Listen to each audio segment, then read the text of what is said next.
매일 성경 묵상 나눔입니다. 오늘은 4월 2일 금요일입니다. 우리가 성금요일이라 부르는 예수 그리스도께서 십자가에 달리시는 것을 기억하는 날입니다. 오늘의 본문은 누가복음 23장 26절에서 43절인데 오늘 금요일에 딱 맞는 본문입니다. 본문을 읽습니다. 그들이 예수를 끌고 갈 때에 시몬이라 하는 구레네 사람이 시골에서 오는 것을 붙들어 그에게 십자가를 지워 예수를 따르게 하더라. 또 백성과 및 그를 위하여 가슴을 치며 슬피 우는 여자의 큰 무리가 따라오는지라. 예수께서 돌이켜 그들을 향하여 이르시되 예루살렘의 딸들아 나를 위하여 울지 말고 너희와 너희 자녀를 위하여 울라. 보라 날이 이르면 사람이 말하기를 잉태하지 못한 이와 해산하지 못한 배와 먹이지 못한 젖이 복이 있다 하리라. 그때에 사람들이 산들을 대하여 우리 위에 무너지라 하며 작은 산들을 대하여 우리를 덮으라 하리라. 푸른 나무에도 이같이 하거든 마른 나무에는 어떻게 되리요 하시니라. 또 다른 두 행악자가 사형을 받게 되어 예수와 함께 끌려가니라. 해골이라 하는 곳에 이르러 거기서 예수를 십자가에 못 박고 두 행악자도 그렇게 하니 하나는 우편에 하나는 좌편에 있더라. 이에 예수께서 이르시되 아버지 저들을 사하여 주옵소서 자기들이 하는 것을 알지 못함이니이다 하시더라.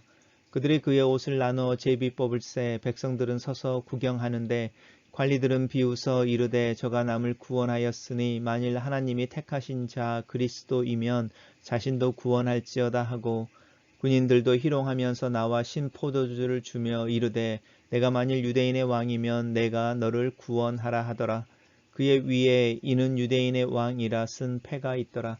달린 행악자 중 하나가 비방하여 이르되 내가 그리스도가 아니냐 너와 우리를 구원하라 하되 하나는 그 사람을 꾸짖어 이르되 내가 동일한 정죄를 받고서도 하나님을 두려워하지 아니하느냐 우리는 우리가 행한 일에 상당한 보응을 받는 것이니 이에 당연하거니와 이 사람이 행한 것은 옳지 않은 것이 없느니라 하고 이르되 예수여 당신의 나라에 임하실 때에 나를 기억하소서 하니 예수께서 이르시되 내가 진실로 내게 이르노니 오늘 내가 나와 함께 낙원에 있으리라 하시니라. 오늘의 본문은 4개의 단락으로 나누어져 있습니다. 단락별로 특별히 설명할 것은 없고 그 내용 이렇게 간단하게 살펴보고 요약하면 좋겠습니다. 예수님이 십자가를 지고 가시는데 아마 지쳐 계셨거나 이렇게 그 십자가를 잘 감당하지 못한 것 같습니다. 시몬이라는 시골 사람인 거죠. 시골에서 오는 사람을 붙잡아서 그에게 십자가를 대신 지워 예수를 따르게 했습니다. 로마 군사들이 가지고 있는 특권 중에 하나인데 주변에 있는 또 길을 가는 이들에게 자신들의 짐이나 군장을 맡길 수 있었고 우리가 최대 오리까지 그러니까 최소한 4km까지 그렇게 강제로 이렇게 동행하게 할 수 있는 권한이 있었습니다. 여기에서 예수님이 산상수훈에서 이야기하실 때에 오리를 가자고 하면 십리를 가라라고 하는 이야기가 나오는 것인데 그 원리가 이 시몬에게 적용되고 있습니다. 또 그렇게 십자가를 향하여 이렇게 죽음을 향하여 가시는 그 예수님의 뒤에 백성과 그를 위하여 가슴을 치는 슬피 우는 여자의 큰 무리라고 말하는데 이 가슴을 치며 슬피 우는 큰 무리가 예수님의 사역을 돕고 또 뒤에서 섬겼던 무리들일 것입니다. 그들을 향하여 이야기합니다. 예루살렘의 딸들아 너희 나를 위해서 울지 말고 너희와 너희 자녀를 위해서 울어라. 왜냐하면 곧 심판의 날이 이 예루살렘과 예루살렘 성전에 오게 될 것이다 라고 말씀하시는 부분입니다. 단락을 요약해 보겠습니다. 예수를 대신하여 구레네 사람 시몬이 십자가를 지고 예수께서는 자신을 위해 우는 여자의 무리를 향하여 나를 위해 울지 말고 너희와 너희 자녀를 위해서 울라고 하신다. 이렇게 요약해 봤습니다. 두 번째 단락입니다. 예수님께서 이제 십자가에 달리실 때에 두 행악자라고 말하는데 이 두 행악자라고 말하면서 누가는 정확하게 이 사람들이 어떤 사람인지에 대해서 이야기하고 있지 않는데 다른 복음서들은 강도라고 말하고 있습니다. 이 십자가에 못 박히는 것이 사실은 정치범들을 향한 최고의 어떤 그 처벌인 건데 바라바라고 하는 진짜 정치범은 예수님을 대신하여 풀려나게 되는 부분이 있었고 예수님과 함께 사형을 당하게 되는 이 두 행악자는 다른 본문들은 그냥 강도라고 이야기하고 있습니다. 예수님과 함께 두 이 행악자가 십자가에 매달리게 되는데 하나는 오른편 하나는 왼편에 그리고 예수님께서 가운데에 십자가에 매달리시게 되는 장면입니다. 단락을 요약해 보겠습니다. 저는 이 단락을 예수께서 십자가에 못 박히시고 두 행악자도 그의 우편과 좌편에서 십자가에 달린다 이렇게 요약했습니다. 세 번째 단락은 예수님께서 십자가에 달리셔서 자신을 십자가에 못 박고 핍박하는 자들을 위해 기도하는 부분입니다. 저들을 사하여 주옵소서, 자기들이 하는 일을 알지 못합니다. 이렇게 말씀하고 있는데 실제로 그들은 자신들이 하는 일이 뭔지 알지 못하면서 이 예수님의 십자가에 달리는 유대인의 왕이라고 말하는 이 패를 통하여 진짜로 예수님을 향하여 신앙의 고백, 또 예수님의 정체성에 대한 고백을 하고 있습니다. 또 이 그들이라고 하는 이제 관원들, 또 예수님 십자가에 못 박는 이들이 예수님의 옷을 나누어서 제비 뽑는 것인데, 이 옷은 우리가 봤던 것처럼 헤롯에게 재판을 받기 위해 헤롯 앞에 섰을 때에 헤롯이 입혀준 그 이제 색깔이 있는 옷, 그 옷이라고 우리가 이야기할 수 있습니다. 또 백성들은 서서 구경하고 있고, 관리들이라고 하는 이 관리들은 사내들인에서 파견된, 사내들인 공위에서 파견된 이들인 것이죠. 그들이 이야기하기를 하나님의 택하신 그리스도면 너희도 자신을 구원해라 라고 말하는 것이고, 이 군인들은 로마 군사들인 거죠. 십자가형을 집행하고 있는. 그래서 만일 유대인의 왕이면 내가 너를 구원하라 라고 이야기하면서 예수님을 이렇게 희롱하고 또 비웃고 있는 부분들입니다. 단락을 요약해 보겠습니다. 예수께서는 자신을 죽이는 자들의 죄를 용서하는 기도를 하고, 군인들은 예수를 희롱한다. 예수의 십자가에는 유대인의 왕이라는 패가 달린다. 이렇게 요약했습니다.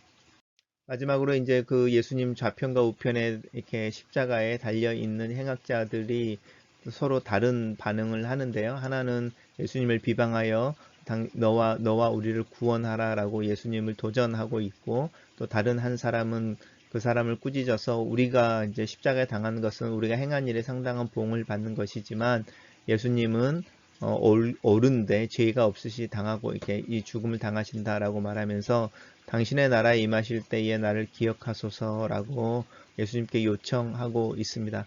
그리고 예수님께서 그 행악자를 향하여 오늘이라고 말하는 거죠. 오늘 내가 나와 함께 낙원에 있으리라 이렇게 약속하고 계십니다.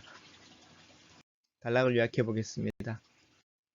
두 행악자 중 한 명은 예수를 비방하지만 다른 하나는 예수께 구원을 청하고 예수께서는 그에게 자신과 함께 있을 것을 약속하신다. 이렇게 요약했습니다. 첫 번째 묵상 포인트입니다. 그리스도께서는 죽음의 현장으로 가시는 길에서, 그리고 십자가 위에서 자신이 아니라 남겨지는 자들을 위해 기도하신다. 안타까워하시고 용서를 대신 구하신다. 이 사랑과 긍휼이 나를 살게 한다. 이 세상은 이 사랑과 긍휼을 나약함이라 말하지만 이 세상을 살리는 하나님의 능력이다. 스스로 자신의 목숨을 버리시듯이 자신에게 주어진 길을 묵묵히 가시는 주님처럼 나 또한 내 십자가를 지고 그리스도를 묵묵히 따라가는 믿음의 사람이 되길 원한다. 주님의 말씀처럼 나는 내 자녀와 또 내 자신을 위해 울어야 한다. 내 상황, 내 삶의 정황 속에서 나는 그리스도를 믿는 믿음과 말씀을 따라 살아야 한다. 그것이 내가 그리스도를 따르고 믿는 방법이다. 이 제자의 길이 내 삶의 실제 가운데 적용되어지기를 기도한다. 그리스도께서 두 행악자들 사이에서 십자가에 달리신다. 구레네 사람 시몬이 우연히 그리스도의 십자가를 대신 짊어지고 나중에 로마서에 등장하는 루포라는 사람의 아버지로 등장한다.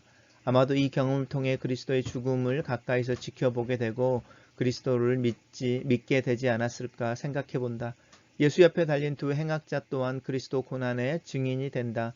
내가 살아가는 이 인생은 내 힘과 상관없이 진행되고 움직이는 것처럼 느껴질 때가 있다. 하지만 이 모든 것이 하나님의 계획과 섭리 가운데서 진행된다. 이것을 고백하는 것이 믿음이다. 때가 찼을 때에 우리와 같은 인간의 모습으로 나타나신 하나님께서 그 정하신 때가 되었을 때에 우리를 위해 죽으신다. 내 삶에도 이렇게 하나님이 정하신 여러 가지 때가 있다. 이 때를 잘 분별하고 믿음으로 그 문들을 하나씩 지나갈 수 있기를 기도한다. 성경에서 발견하는 하나님의 아이러니는 인간의 교만과 죄악, 우연이라는 틈새에서 하나님의 뜻이 드러나고 고백되며 실현되는 것이다.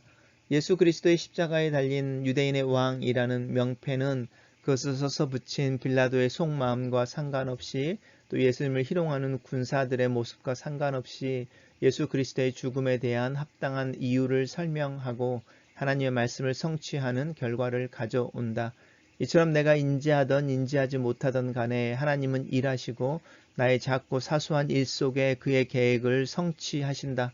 이것이 때로는 나를 흥분하게 하고 때로는 나로 하여금 두려워하게 한다. 믿음이 없는 이들은 이 하나님의 아이러니를 보지 못한다. 그들은 여전히 악을 행하는 중에 하나님의 계획을 성취시키는 수단이 된다. 그리고 그들 위해 하나님의 심판과 진노의 불은 더욱더 거세져 간다. 나는 믿음의 눈으로 하나님의 계획을 보기를 원한다. 그리고 그 계획에 겸손과 믿음으로 동참하기를 기도한다. 때로는 내가 무슨 말을 하는지 알지 못하고 말할 때가 있다. 말 그대로 내뱉을 때가 있다. 이렇게 무지하고 부주의하게 토해진 말은 누군가의 마음에 화살로 꽂히기도 하고 부메랑처럼 나에게 다시 돌아오기도 한다. 말을 하는 일에 있어서 느리고 조심해야 하는 이유가 여기에 있다.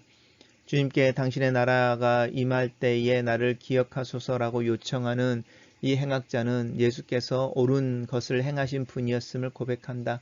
자신의 죽음 앞에서 여전히 남을 탓하고 비난하는 모습과 달리 자신의 연약함을 인정하고 하나님의 긍휼을 구하는 모습, 그것 속에 하나님의 사랑과 진리가 나타난다. 그 모습이 바로 하나님이 원하시는 모습이다.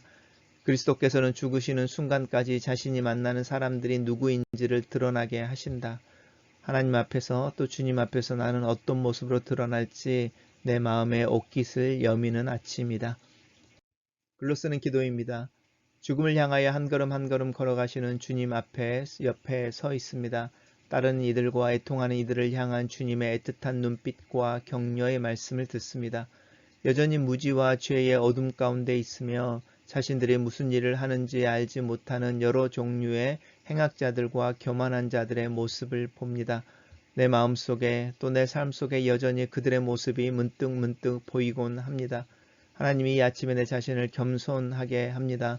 저들의 죄를 사해해 달라는 기도를 하시는 주님의 기도 속에 내 자신을 내어놓습니다.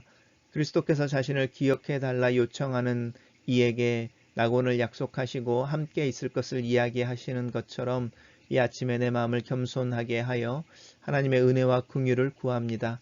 나로 그리스도의 십자가를 더 깊이 이해할 수 있도록 도와주시고 하나님의 섭리와 계획하심을 더 신뢰할 수 있도록 내 믿음을 붙잡아 주시옵소서. 내게 주어진 내 십자가를 지고 묵묵히 그리스도를 따를 수 있는 믿음과 용기를 위해 기도합니다. 그리스도의 죽으심을 기억하는 오늘 내 마음을 하나님 앞에 내어놓습니다. 내 삶의 정황 속에서 나는 어떻게 그리스도의 죽음과 이 제자됨의 원리를 살아낼 수 있을지 하나님의 지혜와 도우심을 구합니다. 예수님 이름으로 기도합니다. 아멘.